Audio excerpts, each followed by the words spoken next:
ابھی مراد آباد کا واقعہ آپ نے سنا، یعنی ہمارا سر جھک جاتا ہے کہ یار ہم کیا کر رہے ہیں، ہماری قوم کہاں گری ہوئی ہے، ہم کیا دوسروں کو اسلام کی دعوت دیں گے، خود ہمارے اندر اتنی بڑی بڑی بیماریاں ہیں۔ وہ گاؤں کشی کا جو واقعہ پیش آیا، گائے کا مسئلہ جو پیش آیا، ایک مسلمان کو دوسرے مسلمان سے دشمنی تھی، تو یہ فرقہ پرست طاقتوں نے اس مسلمان لڑکے کو استعمال کیا اور کہا صرف 2000 روپے دیں گے، کیا ملے گا؟ 2000 ملے گا، اور تیرا جو دشمن ہے اس دشمن کو ہم پکڑ کے جیل میں ڈلوائیں گے۔ اس مسلمان نے دشمنی نکالنے کے لیے اور انتقام لینے کے لیے پوری قوم کو نقصان پہنچانے کے لیے گائے ذبح کر کے ڈالی۔ یہ تو اللہ کا احسان تھا کہ اللہ تبارک و تعالیٰ نے پوری قوم کو بچا دیا 2000 روپے کے خاطر، اور دشمن سے دشمنی نکالنے کی خاطر پوری قوم کو نقصان پہنچانے کا مزاج ہمارا بنا ہوا ہے۔ پھر کون اس قوم کو یہ کہہ سکتا ہے کہ آپ ترقی کریں گے اور آپ کے ذریعے سے انسانیت کو نفع پہنچے گا؟ نہیں ہو سکتا ہے۔ میں احیاء علوم الدین امام غزالی رحمۃ اللہ علیہ کی کتاب ہے، اس کے اندر ایک واقعہ لکھا ہے، بڑا عجیب واقعہ لکھا ہے، بڑا دلچسپ اور سبق آموز ہے، بڑا سبق ملتا ہے۔ فرماتے ہیں کہ ایک شخص کو دوسرے سے حسد تھا، جلن جس کو ہم کہتے ہیں، بڑا حسد تھا، اور جب حسد ہوتا ہے تو انسان بس ایک ہی فراق میں رہتا ہے، میں کس طرح نقصان پہنچاؤں، بھئی یہی ہوتا ہے نا۔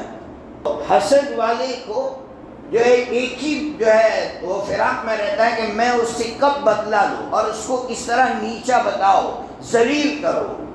اب یہ جو بندہ تھا دوسرا، تو بہت اچھا بندہ تھا، بادشاہ کے دربار کے باہر کھڑا رہتا اور زور زور سے یہ کہتا، کیا کہتا؟ اے بادشاہ سن، جو اچھا بندہ ہے اس کے ساتھ اچھا سلوک کر، اور جو غلط ہے اس سے بدلہ مت لے، اس کی غلطی کا بدلہ اسے مل جائے گا۔ اب یہ جب زور زور سے وہاں بولتا تو یہ جو حسد کرنے والا تھا اس کے پیٹ میں دکھتا۔ کیوں پیٹ میں دکھتا؟ کہ یار یہ بادشاہ کی نظر میں کہیں بڑا نہ بن جائے، بادشاہ یہ کہنے لگے کہ یار یہ بڑا سچا بندہ ہے، اس کو مقام دو۔ اب ایک دن آ کر بادشاہ سے اس نے شکایت لگائی اس کی، کہا بادشاہ سلامت، کہا کیا؟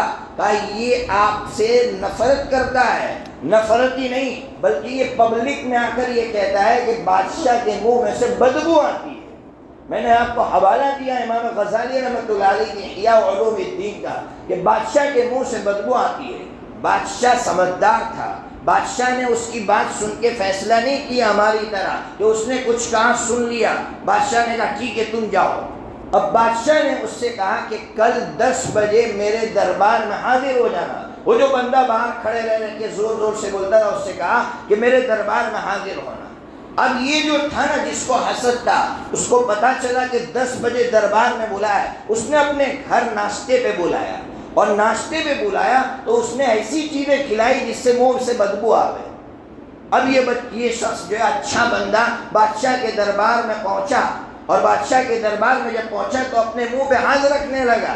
بادشاہ کو یقین ہو گیا کہ یار یہ بندہ وہ صحیح بول رہا تھا کہ یہ میرے بارے میں یہ کہتا ہے کہ میرے منہ سے بدبو آ رہی، اس لیے وہ اپنے منہ پہ ہاتھ رکھ رہا ہے۔ حالانکہ بادشاہ کو کیا پتا تھا کہ وہ بیچارہ آپ کو تکلیف پہنچانا نہیں چاہ رہا ہے۔ بادشاہ نے ایک چٹھی لکھی اور چٹھی میں یہ کہا کہ فلاں جگہ جاؤ تمہیں انعام دے گی۔ اب یہ بندہ بہت اچھی سوچ کا بندہ تھا، چٹھی لے کر نکلا، راستے میں وہی بندہ ملا جس کو حسد تھا۔ کہا بھائی کہاں جا رہے ہو؟ کہا بادشاہ نے میرے تعلق سے ایک چٹھی لکھی ہے۔ کیا لکھا ہے؟ کہا اس میں انعام کا لکھا ہوا۔ اس نے کہا بھائی میں بہت ضرورت مند ہوں تو مجھے یہ چٹھی دے دے۔ اب وہ کتنا بھولا بندہ ہوگا، اس نے وہ چٹھی بھی دے دی۔ اب چٹھی لے کر یہ نکلا تو اس چٹھی میں کوئی انعام کا نہیں لکھا تھا، موت کا وارنٹ تھا، وہ موت کا وارنٹ تھا۔ وہ چٹھی لے کے گیا، بادشاہ نے وہاں کا جو گورنر تھا اس نے اس کو قتل کر ڈالا۔ اب یہ دوسرے دن یہاں کے زور زور سے وہی بات کر رہا ہے۔ بادشاہ حیران کہ یار کل اس کے بارے میں تو میں نے موت کا وارنٹ جاری کیا تھا۔ بادشاہ نے بلایا، پورا واقعہ کہا تو بادشاہ نے کہا واپس کہو تم یہاں کھڑے رہ کے کیا بولتے تھے؟ کہا بادشاہ سلامت میں یہ کہتا تھا اچھوں کے ساتھ اچھا سلوک کرو اور جو گندا ہے اس کو سزا مل کے رہتی ہے۔ بادشاہ نے کہا کہ اللہ نے تیرے جملے پورے کر دیے۔ کہ تو اچھا تھا تو اللہ نے تیرے ساتھ اچھا سلوک کیا اور بادشاہ نے اس کو اپنا قریبی بنا دیا، اور جو گندی سوچ کا بندہ ہوتا ہے وہ خود ہی سزا اس دنیا میں پا لیتا ہے۔ اس لیے مسلمانوں، اللہ کے واسطے قارون کا واقعہ میں نے کئی مرتبہ یہاں سنایا کہ قارون کو حضرت موسیٰ علیہ السلام کے ساتھ نفرت تھی، حسد۔ اسی طرح سامری کو حضرت موسیٰ علیہ السلام کے ساتھ کوئی تکلیف نہیں دی۔ تکلیف یہ تھی سامری کو کہ یار میری پرورش حضرت جبرائیل علیہ السلام نے کی ہے اور یہ موسیٰ کی پرورش فرعون نے کی ہے۔ اللہ کا کرشمہ دیکھیے کہ سامری کی پرورش جبرائیل علیہ السلام نے کی تھی۔ میں نے آپ کو سنایا تھا تفسیر میں واقعہ کہ سامری کی جب پیدائش ہوئی، اس کی ماں نے اٹھا کر ایک پہاڑ کی غار میں اس کو رکھ دیا تھا۔ اللہ تعالیٰ نے حضرت جبرائیل علیہ السلام کو بھیجا اور کہا میرا چھوٹا سا بندہ ہے، اس کی پرورش کرو۔ تو حضرت جبرائیل علیہ السلام نے اس کی پرورش کی اور اس کو بڑا کیا۔ اور دوسری طرف حضرت موسیٰ علیہ السلام جب پیدا ہوئے تو اللہ تعالیٰ نے فرعون کے دربار میں بھیج کر فرعون سے کہا کہ اس کو بڑا کرو۔ یا اللہ کی طاقت دیکھیے۔ اب یہ جو سامری تھا اس کو حسد ہو گیا کہ یار یہ کیسا معاملہ ہے، میری پرورش جبرائیل نے کی اور موسیٰ مجھ سے آگے نکل گیا۔ اس نے صرف اس حسد میں پوری قوم کو شرک میں مبتلا کر دیا۔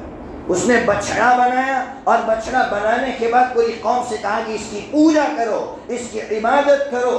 اللہ رب العزت نے اس حاسد کو، اس جلوے والے کو کیا سزا دی آپ جانتے ہیں؟ اللہ تعالیٰ نے قرآن میں کہا لا مساس، لا مساس۔ کیا مطلب؟ کہ یہ جو سامری تھا نا، اس کو کوئی چھو لیتا تھا تو اس کو 2 دن تک بخار رہتا تھا، بخار جاتا نہیں تھا، تو کنٹال گیا پبلک سے، جنگل میں گیا اور جنگل میں مر گیا۔ اتنا بڑا شخص تھا لیکن اس کے جنازے کو کاندھا دینے والا کوئی نہیں تھا۔ یہ ہمیں سبق مل رہا ہے کہ قوم کے سوداگروں، قوم کو نقصان پہنچانے کی سوچ رکھنے والوں یا کسی سے بدلہ لینے کا اور جذبہ رکھنے والوں، انتقام لینے کا جذبہ رکھنے والوں، انجام ہمارا بھی ایسا ہی ہوگا کہ ہمیں بھی کوئی بچانے والا نہیں رہے گا۔